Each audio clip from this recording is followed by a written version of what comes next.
안녕하세요. 법대로 내 맘대로 박찬계 법무사입니다. 구독과 좋아요는 제게 큰 힘이 됩니다. 오늘 제목은 법무통을 아십니까? 입니다. 인터넷에 법무통이라는 단어를 검색하면 사이트가 뜹니다. 이 사이트 홍보 문구의 주요 내용은 이렇습니다. 우리 집 등기 비용 얼마일까? 믿을만한 법률 사무실을 모르신다고요? 30초만 투자하면 등기 비용을 아낄 수 있습니다. 법무통 주요 기능: 대한민국 1등 부동산 등기, 법인 등기 무료 견적 비교 앱. 이 사이트의 주요 기능은 법무사, 그런데 실제는 법무사 명의를 빌린 일부 사무장을 회원으로 모집한 후 부동산 매매나 근저당권 설정 등 등기가 필요한 소비자가 매매 금액 또는 근저당권 설정 금액 등을 입력하고 법무사, 즉 법무사 사무장에게 등기를 이임할 때 드는 수수료, 즉 보수에 대해 견적을 의뢰하면 회원인 근처의 법무사, 즉 법무사 사무장이 견적을 보내주는 기능입니다. 의뢰인은 이러한 법무사 사무장이 제시한 견적 중에 제일 싼 가격의 수수료, 즉 법무사 보수를 제시한 법무사 사무장을 선택하여 등기를 의뢰합니다. 법무사인 저는 등기 비용 견적을 받을 수 있냐는 전화를 자주 받습니다. 법무통 사이트를 이용하여 견적을 받은 후 저에게도 견적을 달라는 등기 소비자들에게 물어봤습니다. 그 대답은 취득세 및 지방교육세, 인지나 정지세는 다 똑같은데 법무사 수수료 및 채권 할인 비용 등에서 중개업소에서 소개해주는 법무사 쪽이 더 비싼 경우가 있으므로 중개업소에 법무통 후 견적대로 맞춰달라고 하든가 아니면 법무통 견적받은 법무사에게 맡기려고 라고 말합니다. 이하 대부분의 통화 내용입니다. 저를 어떻게 알고 전화하셨는지요? 그러면 상대방은 인터넷에 근처 법무사를 검색했다 라고 말하고, 저는 다른 곳에 견적을 받으셨을 텐데 저한테 전화하시나요?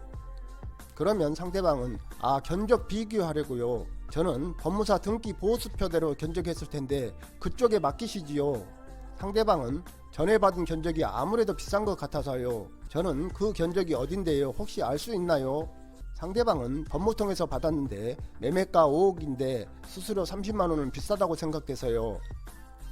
저는 저렴하네요. 그쪽에 의뢰하시지요. 법무사 보수 규정이 정한 바에 따르면 기본 보수는 53만 4천원, 취득세 신고 대행료 4만원, 채권 매입 대행료 4만원, 교통비 및 일당 12만원, 합계 81만 4천원인데요. 그러면 50만원 이상 절약하신 거네요. 법무통을 이용하는 데 있어서의 문제는 매매 잔금날 매도인과 매수인을 직접 만나고 매도인이 맞는지 매수인이 맞는지, 등기 의사는 확실한지, 등기부상 권리관계는 어떤지 등을 파악하고 관련 서류를 검토하는 사람이 법무사 본직이냐입니다. 대부분의 경우 등기 의뢰인은 법무사의 명함을 달라고 합니다. 법무사인 저는 제 자신의 명함을 건네는데 법무사라는 직함이 아닌 땡땡 법무사 사무소 사무장 또는 땡땡 법무사 사무소 실장이라는 명함을 건네는 경우가 많다고 합니다.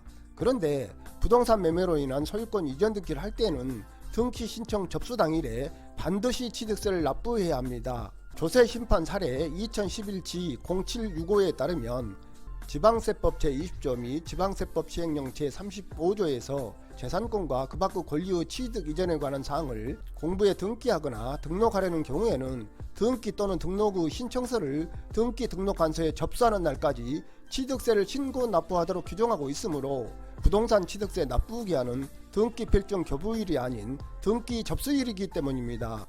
만일 등기 접수일 다음날이나 며칠 또는 한참 지난 후에 취득세를 납부했다면 신고 불성실 가산세, 납부 불성실 가산세를 내야 합니다. 그 금액이 적지는 않습니다. 법무사가 소유권 이전 등기 신청 접수 시 등기 의뢰인이 본인인지 등기의사, 등기부상 권리관계를 검토하는 것과 함께 매우 신경 쓰는 것이 취득세 납부입니다. 등기 접수 당일, 즉 그날 24시까지 취득세를 납부하지 않으면 어마어마한 가산세가 붙고 매수인은 그 책임을 오롯이 법무사에게 묻기 때문입니다. 그래서 법무사가 매도인과 매수인이 본인 맞는지, 등기 의뢰의 의사가 확실한지, 등기부상 권리관계를 정확히 파악하고 소유권 이전 등기를 의뢰받았더라도 관할관청에 취득세 신고까지는 하지만 매수인으로부터 취득세가 입금되지 않으면 등기 접수를 하지 않습니다. 취득세 신고 후 60일 이내에 취득세를 내면 되지만 등기 접수 후 취득세를 내면 가산세가 붙기 때문에 취득세 고지서를 받았더라도 매수인으로부터 취득세가 입금되지 않으면 등기 접수를 하지 않는다는 것입니다. 취득세 금액이 몇백만 원에 불과하고 매수인을 믿을만 하면 법무사가 자기 돈으로 미리 내고 등기 접수하기도 합니다. 그러나 취득세가 수천만 원에서 수억 원이 되면 취득세가 법무사에게 입금되지 않으면 절대 등기 접수하지 않습니다. 간혹 정말로 믿을 수 있는 매수인, 즉 친척 또는 재산 많은 지인인 경우에는 그날 24시까지 취득세 입금을 믿고 등기 접수하기도 합니다. 추후 입금 안하면 취득세 대납 이유로 가압류할 각오로 말입니다. 가끔 법무사 사무장이 취득세를 납부하지 않고 취득세 납부 영수증을 위조하여 등기 접수했다가 나중에 발각되어 횡령죄로 처벌받았다는 보도가 있습니다. 이 경우 물론 매수인인 등기 의뢰인은 그 사무장의 고용인인 법무사를 상대로 손해배상 청구 소송 등을 통해 배상을 받을 수 있습니다. 그런데 이에 따른 소송 비용이나 정신적 고통, 그리고 매수인의 부주의에 따른 감액 등을 볼 때 법무사 본직이 아닌 법무사 사무소 직원인 사무장 등에게 아무렇지 않게 등기를 의뢰할 수 있느냐는 것입니다. 법무사 본직임을 확인하고 법무사 본직에게 의뢰하면 이러한 사소 고생은 하지 않을 것이 명백합니다. 물론 법무사 사무장이나 사무원이 취득세 등 등기 비용을 입금받는 통장이 법무사 아무개라고 되어 있어서 이를 믿고 입금합니다. 법무사 아닌 사무장이나 사무원 개인 계좌로 입금받는 경우는 이제는 없다고 봅니다. 법무사 명의의 계좌이긴 하나 법무사가 명의만 빌려준, 즉 명의대여 법무사라면 통장과 카드, 공인인증서 등을 사무장 등이 가지고 있으므로 마음만 먹는다면 언제든지 횡령이 가능합니다. 특히 도박이나 사치, 연애 등으로 돈을 탕진한 사무장이 취득세 등을 횡령하여 처벌되는 사례는 자주 있습니다.